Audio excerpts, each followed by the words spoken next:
Se os militares tivessem consciência disso, o Brasil não seria vassalo da China. Mas, Alan, o que isso tem a ver com o problema da anistia e do Congresso? É que os nossos deputados, infelizmente, não sabem o poder que têm de determinar o futuro não só das pessoas que estão presas, mas o futuro do Brasil enquanto país. Isso é muito grave que eu estou dizendo aqui para vocês. É muito triste ver os deputados numa postura tão submissa diante de algo tão grave. O Congresso brasileiro hoje tem o poder de resgatar o país. Ah, mas nós só temos alguns deputados no PL. Esses poucos deputados do PL, incluindo outros que não são do PL, mas que estão com a gente, né, deputados do Novo, outros deputados que estão no Patriotas, tem deputado ali que é bem fechado com o Brasil, com preocupações sérias, até dentro do PP, né?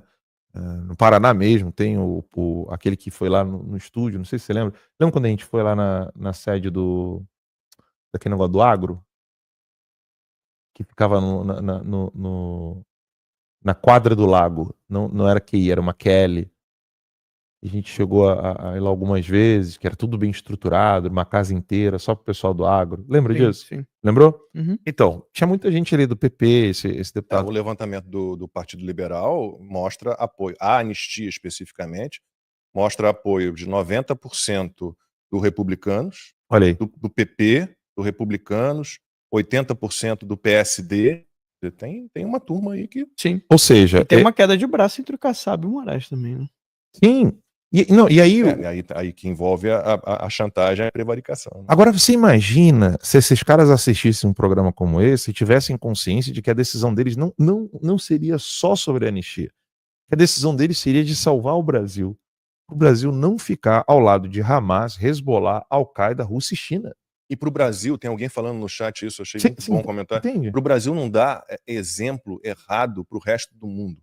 Porque o que a justiça brasileira está fazendo está sendo replicado de alguma forma em outros países. Falamos ontem sobre isso aqui. Né? A eliminação de opositores do sistema.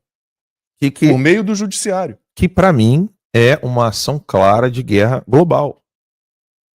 Para mim, é uma ação clara de guerra global. Como é que você impede que certos países não estejam ao lado de outros países que você está querendo mirar ali na guerra? Sim. Isso é muito claro. Para mim isso é muito claro, né? É lógico que é muito nebuloso, é muito confuso o que está acontecendo no mundo, e o Brasil virou parte desse jogo complexo. Repito, infelizmente os brasileiros, não você que está nos assistindo, né? Mas os brasileiros, esse aí é o quê? Aí, tem que o seu ampliar artigo. pouco. Ah, tá, legal. Tem que dar um zoom aí, zoomzinho, produção. Isso aí, Groenlândia, OTAN e a sombra da guerra. Tá lá o artigo. Leiam na revista Timeline. Porque, infelizmente, você que nos assiste tem consciência disso. Em um certo nível, e muitos de vocês até em níveis bem profundos. Vocês não terão nem com quem conversar sobre esses temas, porque as pessoas que não assistem programas como esse não sabem nem sequer que está tendo esse conflito nesse exato momento, né? Mas o grande problema do Brasil é se ver como se o Brasil fosse uma Guiana. Sabe? Não estou menosprezando Suriname, mas o Brasil não é o Suriname. Olha o tamanho do Brasil. Luiz Felipe de Orleans e Bragança, ele sempre fala isso. O que falta aos nossos militares, antes de tudo, falta conhecimento, falta formação, falta tudo.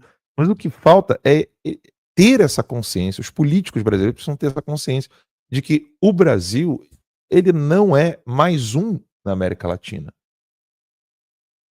Ele tem que se impor. Assim como os Estados Unidos não é mais um na América do Norte. Os Estados Unidos se impõem em relação ao Canadá, em relação ao México. O Brasil precisa se impor. Não se trata de... Se os congressistas tivessem consciência disso, se os militares tivessem consciência disso, o Brasil não seria vassalo da China. O que os militares brasileiros mais diziam pra gente? Que a gente ficava assim, assustado, que eles falavam, não vamos ser vassalo dos Estados Unidos, não é? Sim. Era ou não era? Era. Eu ficava assustado. Os caras viravam na cara dura. Dos Estados Unidos não pode. Não, mas é incrível como eles viram e falam assim, não, a gente tem que cuidar da Amazônia porque os Estados Unidos têm interesse na Amazônia. Tá de sacanagem comigo, cara. Tá maluco? Vocês falam isso e ficam de 4 pra China? Todo mundo tem interesse na Amazônia. Não, mas... Não lembra do Macron, lembra da França falando? Cuida da dele, né? Ele tem um pedacinho lá da Amazônia, né? E fica essa postura maluca de ficar sendo vassalo de China e Rússia, quando, na verdade, o que o Brasil precisa hoje é voltar a ser um país, voltar a ser uma nação. Infelizmente, hoje, nós não temos uma nação. Não temos. Não temos. O Brasil não é uma nação hoje. Não há uma identidade nacional. Tanto é que as pessoas usam camisa de futebol para ir para manifestação. Verdade. Em relação a esse clima de guerra que a gente tem visto no mundo inteiro, tem uma notícia boa, uma notícia ruim. Acho que o Max comentou, não sei se chegou a comentar no programa, se a gente comentou na reunião de pauta que a gente faz ali todo dia de manhã, sobre os 4 militares americanos que participavam de um exercício das Forças Armadas Americanas com forças da Lituânia, que faz fronteira com Belarus, que é aliada hoje, Belarus é aliada hoje do Putin, da Rússia. Esses 4 militares estavam desaparecidos, né? E todo mundo imaginando que poderia ter sido algum problema com forças de Belarus, que está ligada à Rússia, uma represália de alguma forma aos Estados Unidos. A Lituânia faz parte da OTAN, então isso tudo estava muito, muito estranho, né? A gente estava preocupado com isso, né? O que viria como resposta dos Estados Unidos, caso fosse confirmado realmente que esses militares tinham sido atacados ou teriam sido feitos prisioneiros por forças de Belarus, mas não. Infelizmente foram encontrados 3 mortos. O blindado em que eles estavam caiu, era uma região pantanosa, ele afundou num lago de 5 metros de profundidade. Claro, ainda estão investigando, mas o que parece é que realmente eles morreram num acidente com o blindado caindo nesse lago, e há um desaparecido ainda. Então, pelo menos isso, né, Max? Acho que essa situação, claro, ficamos, claro, comovidos com a situação, mas não parece ter sido uma ação de forças de Belarus ou de forças russas em represália a um exercício militar americano feito na Lituânia, que faz parte da OTAN. Exato. Uma pena, né, assim, os 4 soldados americanos que... 3, um está desaparecido. Muito provável que o outro também vão achar o corpo, provavelmente. Tenha falecido. Mas eu estava na dúvida, né? Não estava quadrando para mim de que a Bielorrússia faria um ataque ali na fronteira com a Lituânia, né? Ainda mais com soldados americanos, ainda mais com toda a tensão que estaria acontecendo. Então, aí no caso, foi um acidente.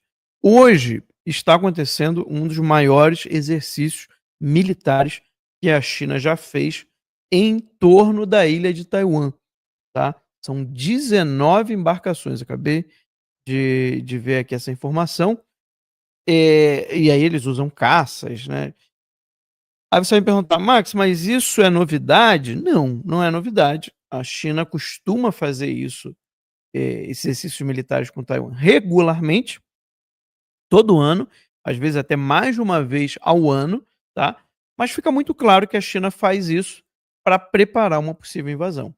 Você testa o tempo de resposta, você testa até onde você pode ir sem ser percebido, né? E ao mesmo tempo você acostuma Taiwan com aquele exercício militar para que no dia que ele quiser fazer uma invasão, né? No dia que a China quiser fazer uma invasão, né? Taiwan então não perceba que aquele exercício militar vai gerar uma invasão. Isso é uma tática, tá? Isso é uma tática de guerra. Você vai ali, não estou fazendo, é só um exercício militar. Não, eu estou respeitando aqui, ó. Vai até o limite da fronteira ali do espaço marítimo, aí depois passa um pouquinho, aí não, foi um erro ali, passamos um pouco, mas já voltamos. Mesma coisa com o espaço aéreo, e aí você vai ali nessa estratégia, acostumando o seu inimigo com a sua presença militar, dizendo que não é nada demais, para o dia que você quiser realmente atacar, ele não vai conseguir distinguir, né, o que é um exercício militar de um ataque surpresa. Então a China, ela está fazendo isso agora, ela tem feito isso constantemente, e a gente sabe que ela tem, sim, esse objetivo. Muitos analistas aqui internacionais, né, aqui nos Estados Unidos, comentam de que a guerra da Ucrânia guerra entre Rússia e Ucrânia pode ser um termômetro para a China em relação a Taiwan. E dependendo de o que acontecer com a Rússia, né? Primeiro, do que já está acontecendo na invasão. E segundo, o que poderia acontecer depois, né, se a Rússia, por exemplo, vai conseguir anexar alguma parte da Ucrânia ou não. Isso poderia favorecer uma invasão chinesa de Taiwan, já que a China poderia esperar que a mesma reação que aconteceu com a Ucrânia acontecesse com ela em Taiwan.